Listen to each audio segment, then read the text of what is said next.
ಓಂ ಶ್ರೀ ಗುರು ಬಸವಲಿಂಗಾಯ ನಮಃ.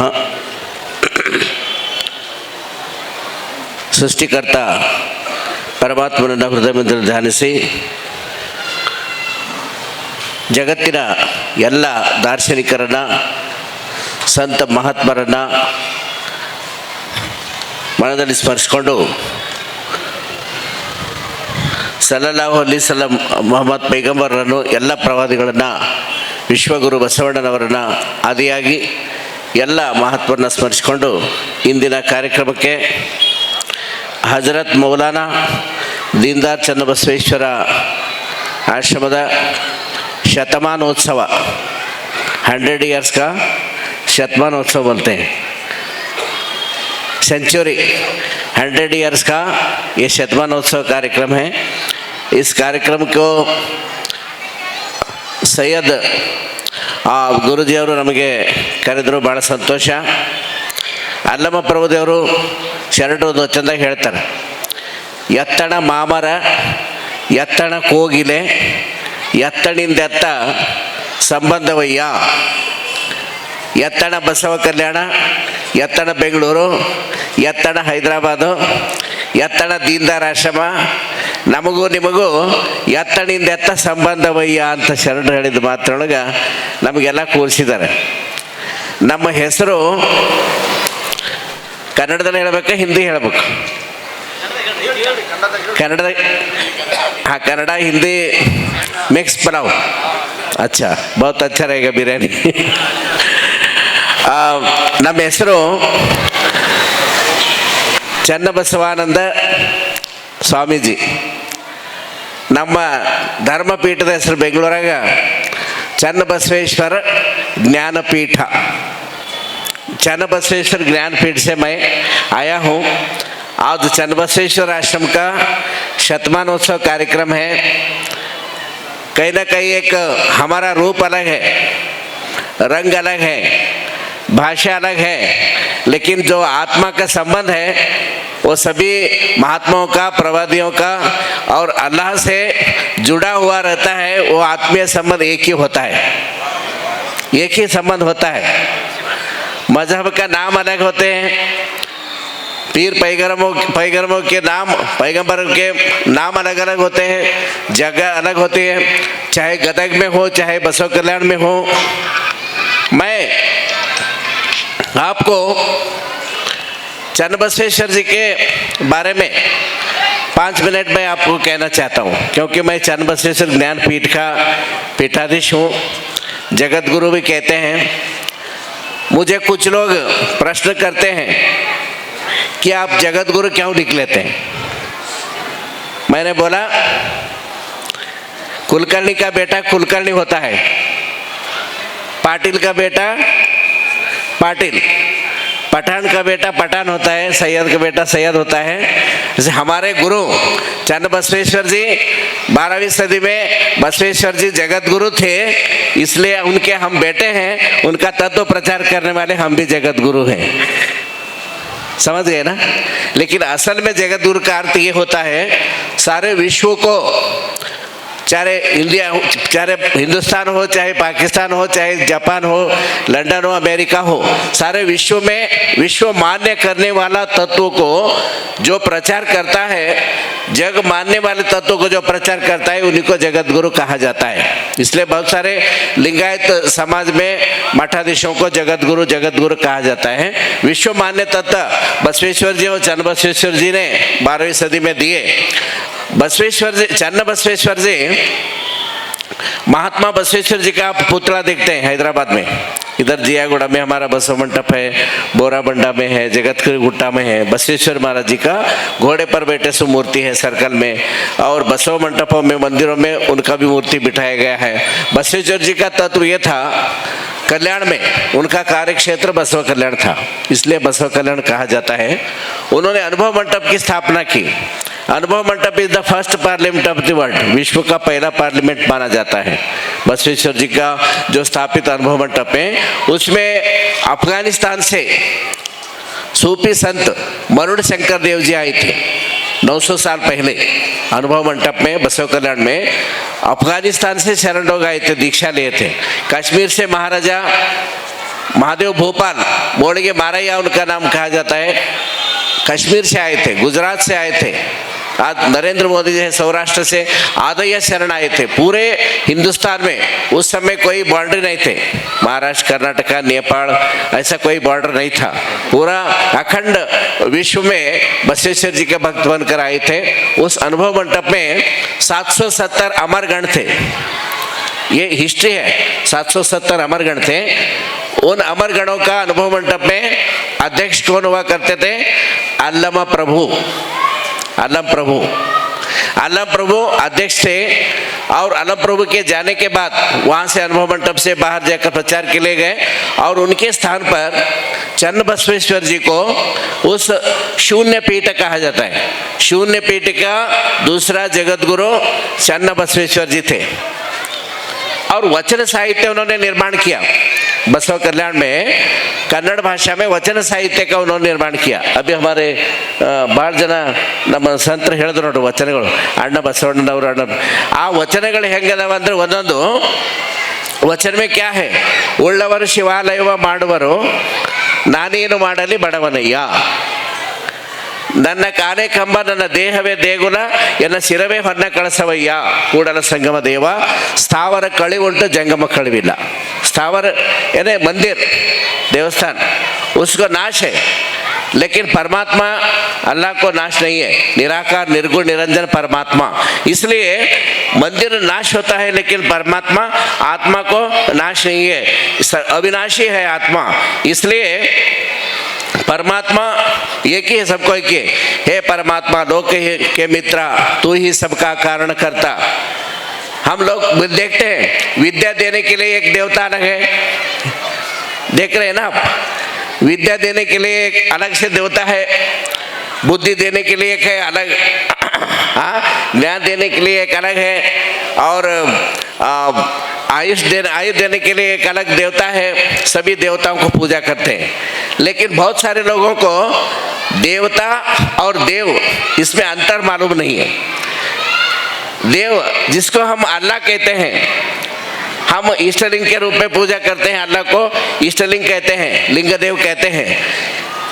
ವೇದಾಂತಿಗಳು ಪರಬ್ರಹ್ಮನೆಂಬರು, ವೇದಾಂತಿ ಜನ परब्रह्म कहते हैं। आगमिक शैव परशिव कहते हैं।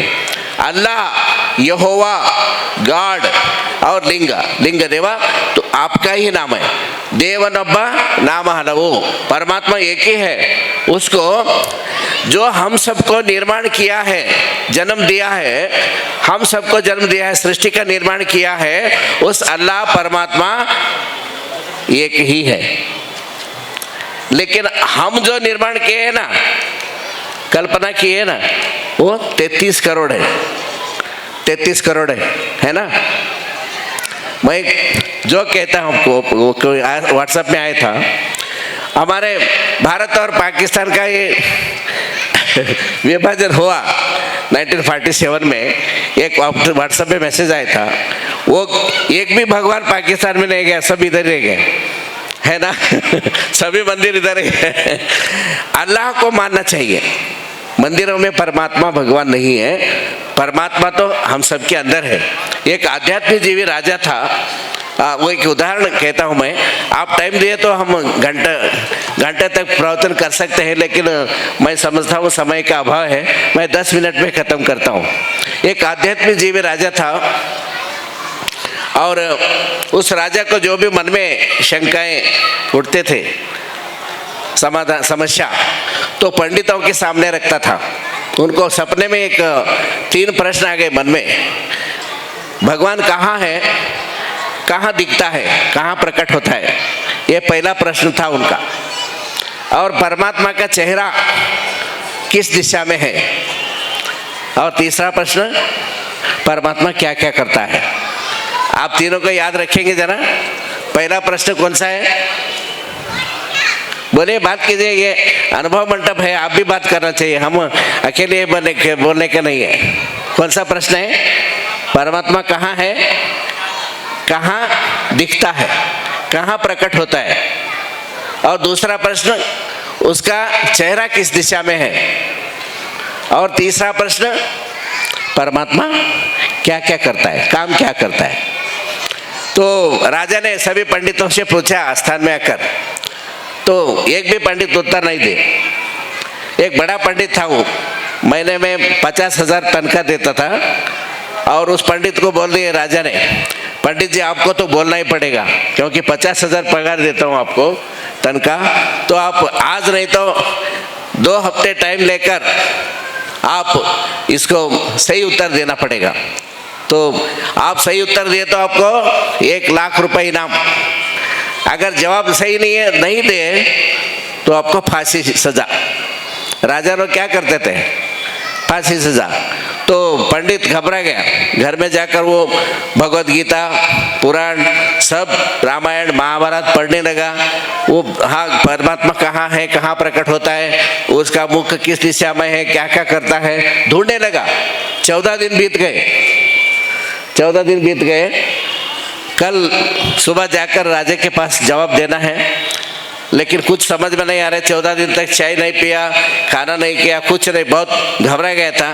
उनके घर में काम करने वाला एक कुरबुर खल्लापा छोटा लड़का था, इतना सा छोटा लड़का। उन्होंने पूछा, पंडित जी ಯಾಕೆ ನೀವು ಭಾಳ ಚಿಂತೆ ಮಾಡಕತ್ತೀರಿ, 15 ದಿವಸ ಆಯ್ತು ಏನು ಊಟ ಮಾಡಿಲ್ಲ, ನಾಷ್ಟ ಮಾಡಿಲ್ಲ, ಚಾ ಕುಡ್ದಿಲ್ಲ, ಏನು ಚಿಂತೆ ಮಾಡತ್ತೀರಿ ಅಂದರೆ, ए जा रे, मैं इतना बड़ा पंडित हूँ, मुझे समझ में नहीं आ रहा है, तुमको क्या समझ में आएगा, ऐसे बोल दे। नहीं ಹೇಳ್ರಿ, ನನಗೆ ಗೊತ್ತಿದ್ರೆ ಹೇಳ್ತೀನಿ अंದಾಗ हमारे राजा ने 3 प्रश्न पूछा है, कल मुझे जवाब देना है, नहीं दिए तो मुझे फांसी शिक्षा होगी। तो लड़का ने कहा, ये तो बहुत सिंपल क्वेश्चन है, ये बड़ा सरल क्वेश्चन ಅಂತ ಹೇಳ್ತಾನೆ। ಹೇಳು उत्तर, नहीं यहाँ मैं नहीं बोलूँगा, मैं राजा के पास ही जाकर जाऊँगा। आवाग ಒಂದು अथेंटिक लेटर बंद कोट्रो, राजा के पास लड़का गया, पंडित का शिष्य। वो सब राह दिख रहे थे, इंतजार कर रहे थे, पंडित आएगा, क्या होगा, फांसी शिक्षा होगी या सही जवाब देगा, सब लोग इंतजार कर रहे थे। ये छोटा सा लड़का गया, तुम कौन हो बोल के राजा, वो चौकीदार वगैरह पूछे वहाँ पे, तो मैं आपके महाराजा का प्रश्न के जवाब देने के लिए आया हूँ। तो लड़का ने कहा, इतना सा छोटा लड़का अंदर छोड़ दे। राजा, रानी, मंत्री, प्रधानमंत्री, सब पंडित लोग बैठे थे। लड़का जाकर खड़ा हो गया। तो राजा ने पूछा, तुम कौन हो? मैं पंडित का शिष्य हूँ। किस लिए आए? आपके सवाल के जवाब देने के लिए आया हूँ महाराज। तो बोलो, मेरा पहला सवाल है, परमात्मा कहाँ है और कहाँ दिखता है? तो लड़का ने कहा, एक गाय मंगाओ। आकड़ तरस रहे थे, गाय मंगाओ। गाय मंगवा ली, और गाय मंगवाने के बाद दूध निचड़ो, दूध निचड़ लिए और वहाँ रख दिए। महाराज, लड़का ने पूछा, महाराज ये दूध कहाँ था? दूध कहाँ था? कहाँ रहता है दूध? गाय के शरीर में। गाय के शरीर में शक्ति के रूप में पूरा शरीर में गाय ओत-प्रोत भरा हुआ रहता है। जो गाय तंदुरुस्त होता है वो दूध ज़्यादा देती है, जो तंदुरुस्त नहीं है, वो बीमार है, वो दूध नहीं देती। शक्ति के रूप में गाय के शरीर में दूध है, लेकिन कहाँ से बाहर आता है? दूध कहाँ से निकलता है? गाय के स्तन से निकलता है, निचोड़ते हैं। तो इसी तरह गाय के शरीर में शक्ति के रूप में दूध है, लेकिन उसका थन से ही बाहर निकलता है दूध। उसी तरह अल्लाह, परमात्मा, परब्रह्म, परशु जो कहते हैं, परमात्मा ने पूरा वर्ल्ड में, विश्व में ओत-प्रोत भरा हुआ है। वो कहाँ दिखता है, कहाँ प्रकट होता है? जो भक्ति से प्रार्थना करता है, जो भक्ति से नमाज करता है, जो भक्ति से प्रेयर करता है, उसी के हृदय में, उसी के दिल में परमात्मा प्रकट होता है। सही है ना? हर एक के अंदर परमात्मा है, हर एक के अंदर में अल्लाह है। नाम अलग है, हम अलग नाम से पुकारते हैं, आप अलग नाम से पुकारते हैं, लेकिन है एक ही है। उसको ना हाथ है, ना पैर है, ना आँख है। आँख नहीं है, आँखें नहीं है, लेकिन सब कुछ अल्लाह देख रहा है। हाथ नहीं है, सब कुछ कर सकता है। पैर नहीं है, हर जगह है, सर्वव्यापी। सर्वव्यापी चन्नबसवेश्वर जी के वचन में है, परमात्मा सर्वव्यापी है। पहला प्रश्न का उत्तर मिल गया। कहाँ है, कहाँ प्रकट होता है? शरीर विश्व में पूरा भरा हुआ है, लेकिन भक्तों के हृदय में वो प्रकट होता है। यहाँ भी परमात्मा है बोल के झाड़ की पूजा करने से परमात्मा नहीं मिलेगा, एक पत्थर की पूजा करने से परमात्मा नहीं मिलेगा, बहुत बड़ा मंदिर बांध के वहाँ पूजा करेंगे तो परमात्मा नहीं मिलेगा। परमात्मा हर जगह है, हर जगह है, सर्वव्यापी है, हर जगह है परमात्मा, हर जगह परमात्मा है, उसको सर्वव्यापी परमात्मा कहते हैं। संस्कृत में वही है, उपनिषद में वही है, वचन साहित्य में वही है, चन्नबसवेश्वर जी का सिद्धांत वही है। और परमात्मा किस दिशा में मुख है? तो एक दिया मंगो ने रख दी। जो लड़के ने पूछा, महाराज इस दिया का मुख किस दिशा में है? दिया का मुख किस दिशा में? हर दिशा में है ना। जैसे ज्योति है, नूर, आप उर्दू में नूर कहते हैं, नूर, उसका हर दिशा में मुख है, हर दिशा में मुख है। उसी तरह ज्योति स्वरूप परमात्मा का मुख, उनका चक्षु, उनका आंखें हर दिशा में सब कुछ देख सकता है, सर्वव्यापी है। हर दिशा में दिया के रूप में परमात्मा है और दिया के जैसा उनका मुख भी हर दिशा में। और तीसरा प्रश्न क्या है? परमात्मा क्या करता है, क्या क्या करता है? लड़का ने पूछा, महाराज अभी तक आपको नहीं पता चला क्या? 50,000 पगार लेने वाला पंडित को ಅವನಿಗೆ ದೊಡ್ಡ ಪಂಡಿತ, ಬಡ ಪಂಡಿತ, ದೊಡ್ಡ ಪಂಡಿತಗೆ ಏನು ಮಾಡಿದ್ದಾನೆ? ದೊಡ್ಡ ಪಂಡಿತ ಮಾಡಿ ಮನೆಗೆ ಕೂಡ್ಸ್ಯಾನ। उतना बड़ा पंडित को घर में बिठाया।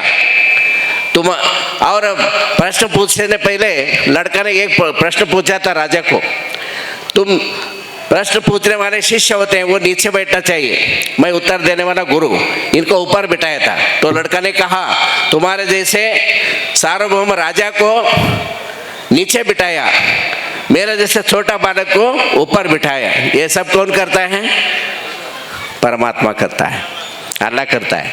इसलिए यत्तेत्त नोडिदरत्तत्त नीने देवा, ಬಸವಣ್ಣವರ ವಚನ, ಅದು ಬಸವೇಶ್ವರ ವಚನ, ಎತ್ತೆತ್ತ ನೋಡಿದಡತ್ತತ್ತ ನೀನೇ ದೇವ, ಸಕಲ ವಿಸ್ತಾರದ ರೂಹು ನೀನೇ ದೇವ, ವಿಶ್ವತೋ ಮುಖ ನೀನೇ ದೇವ, ವಿಶ್ವತೋ ಬಾಹು ನೀನೇ ದೇವ, ವಿಶ್ವತೋ ಚಕ್ಷು ನೀನೇ ದೇವ, ವಿಶ್ವತ ಪಾದ ನೀನೇ ದೇವ. ಎಲ್ಲ ಕಡೆಗೂ ಪರಮಾತ್ಮ ತುಂಬಿಕೊಂಡಾನೆ. ಅಂತಹ ಪರಮಾತ್ಮನನ್ನು ನಾವು ಏನು ಮಾಡಬೇಕು? ನಾವು ನಿರಾಕಾರ ನಿರ್ಗುಣ ನಿರಂಜನಾದಂಥ ಪರಮಾತ್ಮನನ್ನು ಪ್ರಾರ್ಥಿಸಬೇಕು ಅಂಥೇಳಿ. ನಮಗೂ ನಿಮಗೂ ವ್ಯತ್ಯಾಸ ಏನು ಅಂದರೆ, ನಾವು ಲಿಂಗದ ಪೂಜೆ ಮಾಡ್ತೇವೆ, ನೀವು ನಮಾಜ್ ಮಾಡ್ತೀರಿ. ನಾವು ಹೇ ಪರಮಾತ್ಮ ಲೋಕದ ಮಿತ್ರ ನೀನೇ ಸರ್ವಕ್ಕೂ ಕಾರಣಕರ್ತ, ಒಬ್ಬನೇ ದೇವರನ್ನು ನಾವು ಪೂಜಿಸ್ತೇವೆ, ಇಷ್ಟಲಿಂಗದ ರೂಪದಲ್ಲಿ ಪೂಜೆ ಮಾಡ್ತೇವೆ. ಚನ್ನಬಸವೇಶ್ವರರು ಕೂಡ ಲಿಂಗ ಪೂಜೆಯನ್ನು ಮಾಡಿದರು. ಅವನಿಗೆ ವೇದಾಂತಿಗಳು ಪರಬ್ರಹ್ಮ ಅಂತಾರೆ, ಆಗಮಿಕರು ಪರಶಿವ ಅಂತಾರೆ. ಅಲ್ಲ ಯೆಹೋವ ಎಲ್ಲ ಪರಮಾತ್ಮನ ಹೆಸರೇ, ದೇವರು ಒಬ್ಬನೇ. ನಾವೆಲ್ಲರೂ ಅಣ್ಣ ತಮ್ಮಂದರು. ಒಂದು ಬಾಗ್ ಇರ್ತದೆ, ತೋಟ, ಏಕ್ ಬಾಗ್ ಮೇ अलग अलग रूप के फूल, अलग अलग फूल होते हैं। कोई हरा कलर का होता है, कोई सफ़ेद होता है, कोई गुलाब होता है रेड कलर का। सभी फूल, सभी तरह के फूल रहे तो बाग अच्छा लगता है, एक ही तरह का फूल रहे तो अच्छा नहीं लगता। ये हिंदुस्तान भी एक बाग है। यहाँ पर मुसलमान है, यहाँ पर हिंदू है, यहाँ पर लिंगायत है, यहाँ पर जैन है, बौद्ध है, सिख है, सब लोग है। ये सबका है हिंदुस्तान, एक का नहीं, ये किसी का नहीं है हिंदुस्तान, है ना। हिंदुस्तान तो सबका है। हम यहाँ पर जन्म लिए तो हम सबका हिंदुस्तान है। हिंदुस्तान का मतलब क्या है? सिंधु नदी सिविलाइजेशन, यहाँ पर जो रहते हैं उनको हिंदू कहते हैं। हम सब लोग हिंदुस्तान में रहने वाले, हम हिंदुस्तानी हैं। और ये बहुत अच्छा, ये आप सब लोग जानते हैं, सारे जहाँ से अच्छा, हाँ, सारे जहाँ से अच्छा, बोलो मेरे साथ, सारे जहाँ, सब लोग बोलो ना, हाँ, सारे जहाँ से अच्छा हिंदुस्तान हमारा, हमारा सारे जहाँ से अच्छा।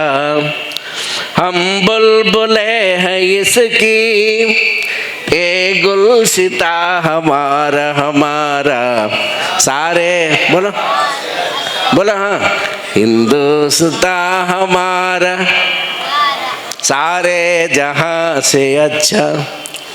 मजहब नहीं सिखाता आपस में बैर रखना। हाँ, इस्लाम धर्म भी मानव मानव में भेद करने के लिए नहीं बोलता है। जो भेद करता है वो धर्मवंत ही नहीं है। ये शरणों का, चंद बसवेश्वर जी का 12वीं सदी के बसवेश्वर जी का सिद्धांत है। मजहब नहीं सिखाता आपस में बैर रखना। वतन है हिंदुस्तान हमारा, हिंदी है हम, हिंदी है वतन है हिंदुस्तान हमारा। हिंदुस्तान में रहने वाले हम सब भाई भाई हैं, चाहे हिंदू हो, चाहे लिंगायत हो, चाहे सिख हो। इसलिए धर्म के नाम पर वोटों के लिए, हाँ, सत्ता के लिए जो झगड़ा लगाते हैं उन लोगों को दूर रखना चाहिए, चाहे वो कोई किसी भी मजहब का हो। मुझे लगता है मजहब दो ही है। जो हमेशा सत्ता में रहना चाहते हैं उनका एक मजहब है, जो हमेशा सेवा करने वाले हैं, धर्म प्रचार करने मौलवी है, साधु है, हमारे एक धर्म अलग है। इसलिए हम सब लोग एक है, हम एक रहेंगे। हमारे लिए परमात्मा एक है और बसवेश्वर जी का सिद्धांत वही है, हम सब लोग मानकर चलेंगे। आप सबको भलाई हो। मैं सृष्टिकर्ता परमात्मा से, बसवेश्वर और चंद बसवेश्वर जी से प्रार्थना करता हूँ। और मुझे आकर यहाँ पर चंद विषय बसवेश्वर जी के बारे में बोलने के लिए जो आपने मौका दिया, आप लोगों को शुक्रिया अदा करके मैं यहाँ पर विश्राम देता हूँ। आप सभी को शरणु शरणार्थी, अस्सलाम वालेकुम।